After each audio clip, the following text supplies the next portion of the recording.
कभी कभी वो रात और वो मंजर याद आता है तो मेरा दिल दहल उठता है। आखिर वो क्या था? वो महज मेरा कोई ख्वाब था या हकीकत जिसे मैं आज तक भूल नहीं सका।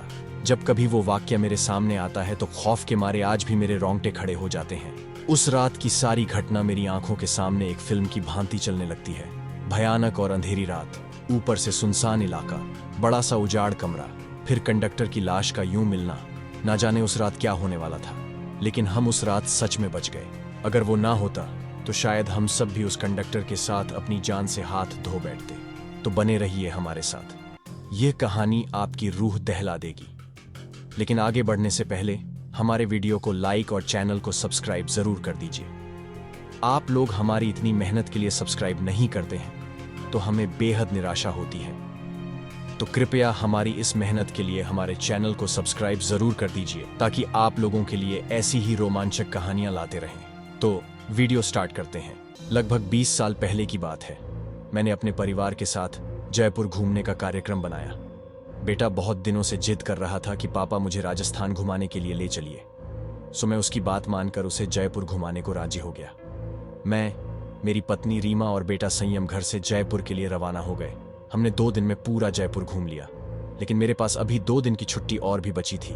तो मैंने सोचा क्यों ना अजमेर शरीफ भी हो आते हैं। चूंकि हमारी ये प्लानिंग अचानक हुई थी तो हमें जल्दबाजी में बस का सहारा लेना पड़ा। उस बस में और भी यात्री थे, खासकर बुजुर्गों की संख्या ज्यादा थी। हमारी जैसी केवल एक ही फैमिली थी। बस में यात्री भी कम ही थे, क्योंकि बस भी थोड़ी खटाड़ा थी, इसलिए शायद उसमें ज्यादा यात्री नहीं बैठे होंगे।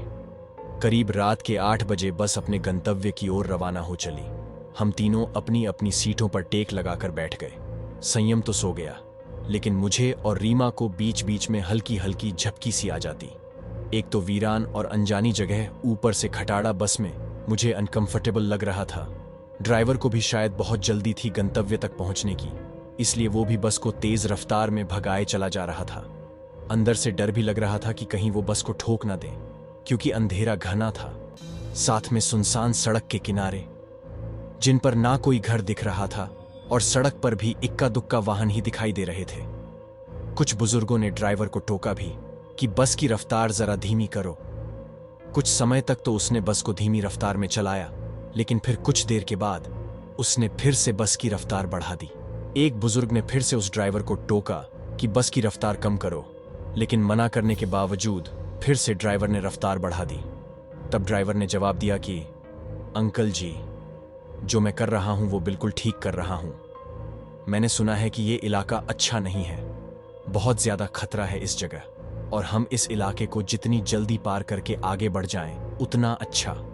ड्राइवर की बात सुनकर सबने कहा कि चलो ठीक है। बस तेज रफ्तार से आगे बढ़ ही रही थी कि तभी एक तेज आवाज के साथ बस का थोड़ा संतुलन गड़बड़ाया और बस थोड़ी दूर बढ़ी और रुक गई। अब सब सकपका गए कि अचानक ये क्या हुआ। इतना खतरनाक इलाका और बस का रुकना, किसी का भी जी डर जाएगा। ड्राइवर ने अपनी टॉर्च जलाई, बस के नीचे उतरा और उसने देखा कि क्या बात है, बस को आखिर क्या हुआ, वो रुकी क्यों। कुछ देर के मुआयने के बाद उसे पता चला कि बस के पीछे ओर के दोनों पहिए पंचर हो चुके हैं और बस में एक्स्ट्रा पहिए भी नहीं हैं जिससे उसकी मरम्मत हो सके। अब क्या किया जाए, सभी सोच में पड़ गए। रेतीली अनजान जगह, अमावस की गहरी काली रात, जंगली जानवरों का डर और बस का यूं खराब हो जाना, सबके तो जैसे होश ही उड़ गए थे। अब क्या करें, क्या ना करें, किसी के कुछ भी समझ में नहीं आ रहा था।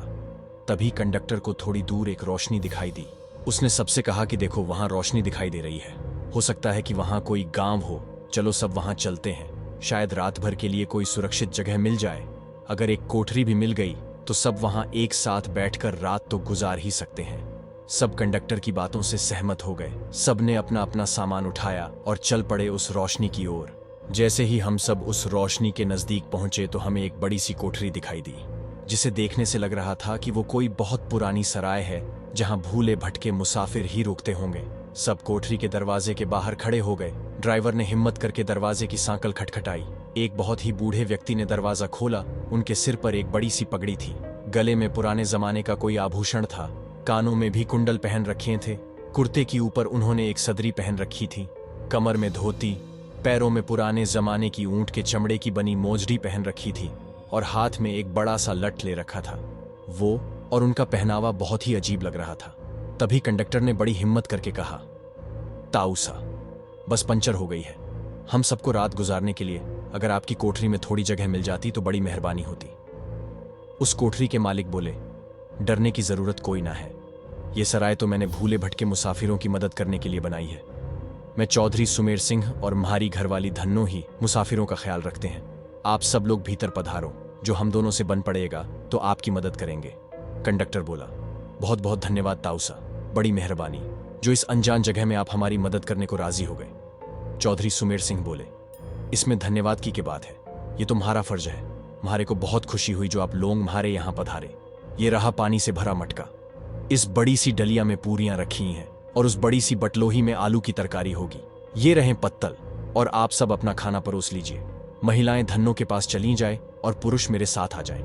जल्दी से सब खाना खा लो, और जिसे बाहर का काम निपटाना हो वो निपटा आए, क्योंकि 12 बजे के बाद कोई भी बाहर नहीं निकलेगा, और ना मैं किसी को बाहर निकलने दूंगा, और कोई भी इसका कारण नहीं पूछेगा। सबके पास अपनी अपनी हाथ घड़ी होगी। समय के अनुसार काम करके सोने के लिए लेट जाओ। ये रहे कंबल, सब बिछा लो। हम सब ने चौधरी सुमेर सिंह की सारी हिदायतों के अनुसार काम किया और कंबल बिछाकर लेट गए। जिनके पास अपने अपने शायल और चादर थे वे सब ओढ़कर लेट गए।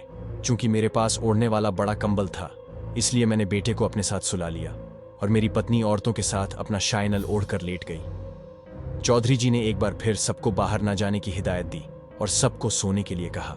लगभग 12 बजे के बाद ना जाने कंडक्टर को क्या सूझी, उसे बीड़ी पीने की तलब लगी और वो बाहर जाने लगा। चौधरी जी ने उसे बहुत रोका, लेकिन वो नहीं रुका।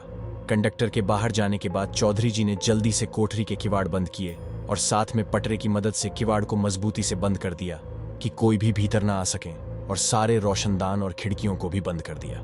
कुछ देर के बाद बाहर से बहुत बहुत बुरी बुरी और डरावनी आवाजें आने लगी। साथ में कंडक्टर की भी आवाज सुनाई दी। वो चिल्ला चिल्ला कर बचाओ बचाओ चिल्ला रहा था।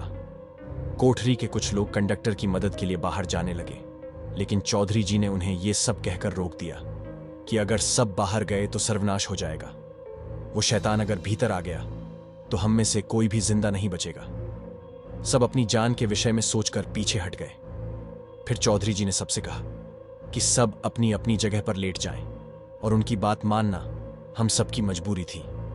हम सब ने वही किया जो चौधरी जी ने कहा था। एक आध घंटे बाद सबको नींद आ गई। हम सब सुबह जगे तो वहां का मंजर देखकर दंग रह गए। हम सब रेत पर लेटे थे और वहां से कोठरी गायब थी। केवल हम लोगों का सामान ही पड़ा था।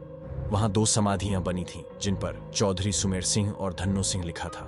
हम सब ये देखकर हैरान थे कि आखिर रात को जो हुआ था वो ख्वाब था या हकीकत। तभी वहां से एक चरवाहा अपनी भेड़ों के साथ निकला। उसको हम लोगों ने सारी बात बताई तो उसने बताया कि यहाँ बहुत समय पहले एक सराय हुआ करती थी, जिसकी रखवाली चौधरी सुमेर सिंह और उनकी पत्नी धन्नो किया करते थे, और उन दोनों के स्वर्गवास के बाद आज भी उनकी आत्माएं भटके हुए मुसाफिर की मदद करने आती हैं। इस इलाके में बहुत शैतानी आत्माएं रहती हैं जो लोगों को कत्ल कर देती हैं, लेकिन सुमेर सिंह और उनकी पत्नी अच्छी आत्माएं हैं, इसलिए वो लोगों की मदद करने आ जाते हैं। ये सब कहकर चरवाहा वहां से चला गया, लेकिन हम सबके मुंह और आंखें खुली की खुली रह गई। फिर हम सब ने अपना अपना सामान उठाया और बस की ओर आए। देखा तो वहां कंडक्टर की लाश लहूलुहान पड़ी थी। वो सब देखकर हम सबका दिल दहल गया। थोड़ी देर के इंतजार के बाद वहां से एक दूसरी बस गुजरी और हम सब उसमें बैठकर अपने गंतव्य को रवाना हो गए। तो आज का कहानी आपको कैसा लगा नीचे कमेंट बॉक्स में जरूर बताइएगा, और ऐसी ही डरावनी और रोमांचक भरी कहानी देखने के लिए वीडियो को लाइक और चैनल को सब्सक्राइब जरूर कीजिएगा। मिलते हैं अगली वीडियो में।